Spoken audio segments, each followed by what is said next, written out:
Assalamualaikum guys.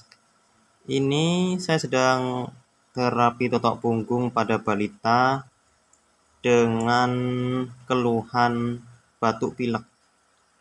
Nah, jadi totok punggung itu bisa diterapkan ke semua usia dari mulai balita hingga lansia. Keluhan apapun bisa diterapi dengan totok punggung, insya Allah sembuh.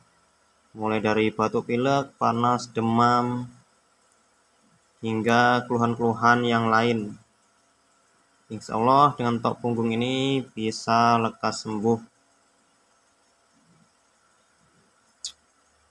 Ini saya lakukan terapi totok punggung pada balita yang sedang mengalami batuk pilek. Nah, tadi rewel ngantuk kali ya, terus pas tengkurep kesempatan, lalu langsung deh diterapi,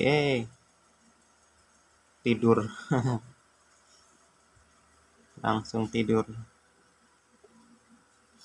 Nah, di bagian titik ini titik paru-paru. Nah, titik paru-paru, titik pernapasan, untuk mengatasi kendala batuk dan pilek tersebut. Nah, cukup pelan-pelan saya lakukan karena pada balita ya